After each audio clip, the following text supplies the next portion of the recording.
All right, buckle up because we're diving into First Chronicles chapter 8 today. Mm, Now, if you've ever flipped through certain parts of the Bible, you might land on chapters like this and think, okay, this looks like, well, a really long list of names. yeah, And honestly, at first glance, that's exactly what it seems to be. Genealogies. Who begat whom for line after line. It can feel incredibly dense, maybe even a little dry. it absolutely can feel that way. But our mission in this deep dive is to sort of peel back that surface layer. Okay. We're going to show you that this isn't just a phone book of ancient names. Mm-hmm. Within these lists, specifically this genealogy of the tribe of Benjamin, there are hidden, incredible insights. Right. It's a window into their history, their movements, their identity, and even some surprisingly specific details about key families and individuals. And to truly appreciate why these lists were so important, we have to step back and understand their world right. Precisely. In this historical period, a genealogy was foundational. It wasn't just about knowing your family tree for, sentiment. It established identity, who you were, your place in the tribe and community. Hmm. It proved lineage, which was absolutely critical for establishing claims to land, inheritance, social status, even leadership roles. Okay. So what looks like maybe a tedious list to our modern eyes was a vital historical document for them, preserving the very fabric of their tribal and family existence. We're going to uncover just how much history and meaning is truly packed into this record. Let's do it. So chapter 8 kicks off, naturally enough, with Benjamin himself and establishing the primary branches of the tribe. Right at the start, we get Benjamin's direct sons, who became the heads of these foundational families. The text lists them. Bela, noted as the firstborn, Okay, Bella first. followed by Ashbel, Ahara, Noha, and Rapha. These are sort of the initial pillars from which the rest of the lineage flows. And the list immediately drills down into Bella's descendants, who are presented as major family heads themselves. Yes, Bela's sons are listed. Adar, Gera, Abihud, Abishua, Naaman, Aho. Ah. Then Jera again, Shephaphan, and Huram. Ah. Oh, wait, Dura twice. Exactly. Now notice that repetition. Jera appears twice among Bela's sons. This kind of thing in genealogies can be significant. Okay, how so? Well, it might indicate two distinct individuals named Jera within this branch. Or perhaps it represents different lines or aspects of a single family head. It just shows the complexity sometimes embedded in these records. It's not always straightforward. Interesting. Okay, so that sets the stage with the foundational families. But these lists aren't static, right? They seem to capture movement, change, even specific events that shaped the tribe. That brings us to a really fascinating section, actually. Yeah. It introduces the descendants of Ehud. Ehud, okay. And this part isn't just lineage, it's tied to a specific event. The source tells us these family heads descended from Ehud were living in a particular place. Java. Keba. I know that name, it's a real place. Yeah. And something significant happened to them there. Exactly. It recounts that they were deported, moved. Deported. Wow. And it even names the destination. Manahath. But here's the really striking detail. It names the person responsible. Responsible for the deportation. Yes. It says Jera, likely distinct from Bela's sons, probably from this Ehud line, was the one who deported them. It even lists his sons Uzzah and Ahihud right there in connection to this action. Wow. Okay, so a name isn't just a name here. It's connected to a specific action, a consequence. Someone named Jera was the agent of deportation for these families from Geba to Manahath. Precisely. This is an abstract history. It's linking individuals within the genealogy to specific impactful events like forced displacement. Yeah. It tells us something about the challenges and, the disruptions faced by certain Benjaminite families. And it makes you think about the purpose of this record, doesn't it? It's not just about who you descended from, but maybe also about significant events in your family's history, good or bad. That adds a whole layer of real-world history to these names. It's not just ancestry. And the chapter gives us another glimpse into personal lives and even migration, doesn't it? Yes, there's a section about a man named Shaharaim. This part's quite unusual within a standard genealogy. How so? The text recounts that Shaharaim had sons who were born to him in Moab. Moab. Okay, that's outside the main Israelite territory. Exactly, and it provides a very personal detail. Yeah. This happened after he had divorced his wives, Hushim and Bara. Divorce mentioned. That feels rare for these kinds of lists. It's a rare, almost intimate inclusion. It suggests a period of migration, maybe some complex family dynamics involving divorce and remarriage, and the establishment of families outside the mainland of Israel, over in Moab. It details his family from this new situation. It does. With his wife Hodesh, while living in Moab, he had sons, Jobab, Zibiah, Mesha, Malcolm, Juz, Sakiah, and Mirma. And the text makes a point of stating that these sons became heads of families. Okay. And then it also lists the sons he had from his earlier marriage to Hushim, Abitub, and Elpau. What's fascinating here is how this list, which could have just said Shaharaim's descendants, chooses to include details about his marital history and where his children were born. It gives us this rare window into family life, movement, personal circumstances, all embedded in the lineage. It really humanizes these individuals. It absolutely does. It shows these lists weren't just bureaucratic records. They sometimes preserved unique family stories. And moving from the personal, the chapter also highlights families known for their more, let's say, public, impactful actions, like builders and even conquerors. Yes, this is where the lineage connects directly to shaping the physical and political landscape. We look at the sons of Elpal, who is one of Shaharaim's sons by Hushim. Remember? Got it. Elpal. The list includes Eber and Misham, but then it singles out Shem. And the text states specifically that he built Ono and Lod with their surrounding villages. Ono and Lod, hang on. Those are real identifiable places, cities, later on. Precisely. Shem isn't just a name in a list here. He's presented as a significant figure in the development and settlement of the land. He was a builder, an urban founder, you could say. Wow. This tells us something concrete about the activities and contributions of this particular Benjaminite family. That's a clear, tangible contribution right there in the genealogy. And his brothers were involved in even more dramatic actions, it seems. Yes, his brothers, Beriah and Shema, are noted as heads of families living in Aichalon. And the action described for them is powerful. They drove out the inhabitants of Gath. Gath, that rings a bell, associated with the Philistines, right? A major rival group. Exactly. So this isn't just settlement. This is a concrete act of military action, maybe expansion, maybe defense, against a significant enemy group.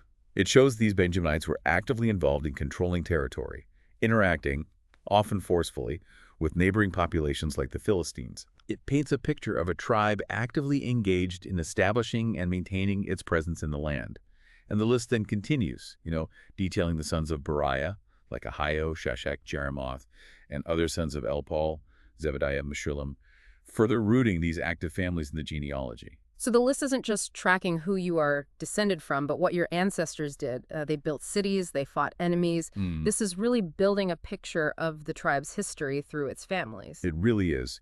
And from these active families, the genealogy makes a crucial connection to perhaps the most famous figure from the tribe of Benjamin, linking some of these lines directly to the royal history of Israel. Ah, okay, this is where it gets really interesting, the Jerusalem connection you mentioned earlier. Right. The chapter introduces Jeiel, described as the father of Gibeon, living in Gibeon with his wife Meragah. Father of Gibeon. Yeah. It's like founder or chief. Probably something like that, yeah.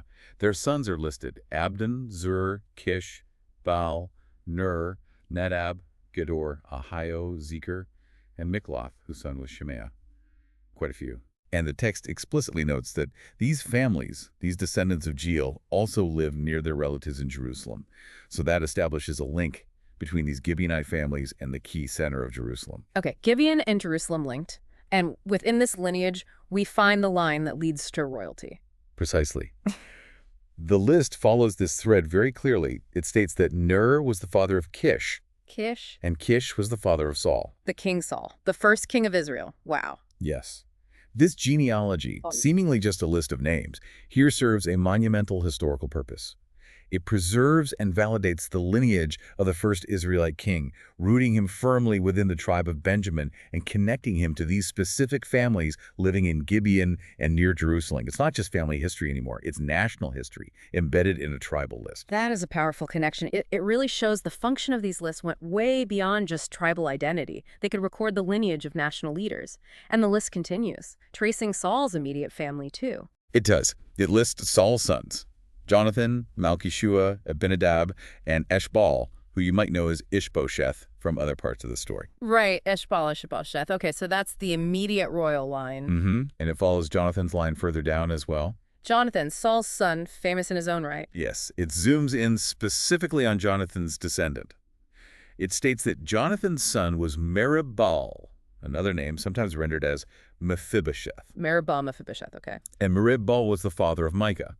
The genealogy then lists Micah's sons: Pithon, Melech, Teriah, and Ahaz. And it keeps going. Even Ahaz's line is traced multiple generations down. It is, in quite surprising detail, actually. The genealogy follows Ahaz's descendants through Jehoiada, Elameth, Asmaveth, Zimri, Moza, Beniah, Rapha, and Elisa, all the way down to a man named Ezel. Ezel, that's a long line traced after Saul. It is, and this level of detail in tracing this specific branch, even long after Saul's reign, kind of underscores the importance placed on preserving this particular lineage, maybe for historical record or perhaps ongoing status within the tribe. Interesting. So we have the line of the first king meticulously preserved, but the chapter also gives us a different kind of distinction for a family branch towards the end, more of a military one. That brings us to the description of the warriors.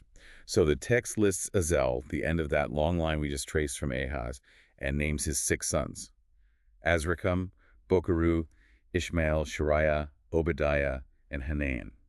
It's a pretty straightforward listing there. Okay, Ezel's sons, but his brother's family gets a very different specific description, you said. Yes, we then hear about Ezel's brother, Eshek, and his sons, Ulam, Shush, and Liphalim. And it's Ulam's descendants that the text highlights with a really remarkable detail. Describing them as something specific, like the builders or the ones who fought Gath. Exactly like that. The descendants of Ulam are described as brave warriors who could handle the bow. Handle the bow. So archers. Precisely. This isn't generic "they were warriors" description. It identifies them as skilled archers, highly capable military men. It gives a concrete picture of their identity and their contribution, a family known for its martial prowess with a specific weapon. Brave warriors with bows. That paints a very vivid image of a particular family's role and skill set within the tribe. It absolutely does. And the text further emphasizes their significance by giving a number for their fighting strength. Get this. Yeah. They had many sons and grandsons, 150 in all. 150 warriors from this one line. 150 descendants noted in connection with this description. Now, this isn't just a large family. In this context, it signifies a substantial force of skilled, brave warriors available from this single lineage of Ulam. Wow. It really underscores their military importance within the tribe of Benjamin and potentially for Israel as a whole. These details, they transform names on a page into a living picture of a powerful, contributing family group. It's incredible how much specific detail is embedded in what looks like just a list. You started by saying it could seem daunting or boring, but look at the stories and the history we've managed to pull out. Indeed. And the chapter wraps up with a summary statement just reminding us, all these were the descendants of Benjamin, confirming that the list has covered the major branches, locations, and key families of the tribe. And it echoes that earlier point, noting that the chiefs listed in this genealogy were the ones who lived in Jerusalem. Okay, so recapping here.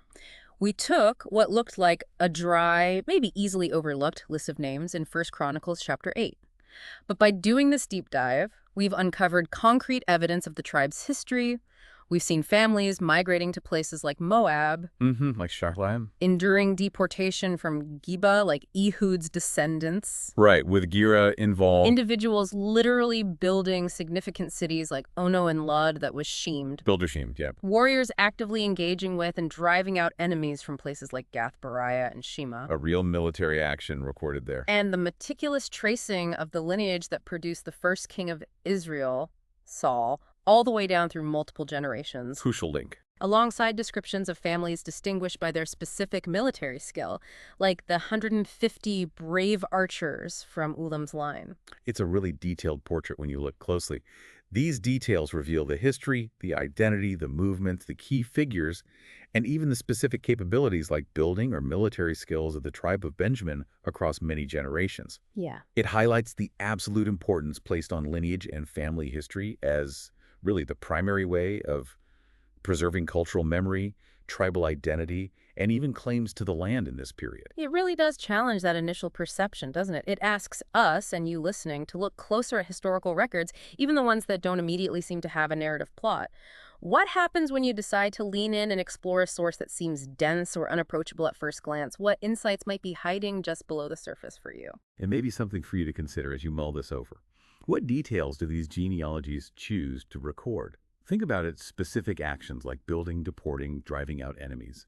Specific skills like handling the bow for Ulam's family. What does the inclusion of those particular details and perhaps the exclusion of others we might expect? Tell us about the values, the priorities, and the historical memory of the people who compiled and preserved these records. What stories were important enough to be written into the family tree, and maybe what stories weren't.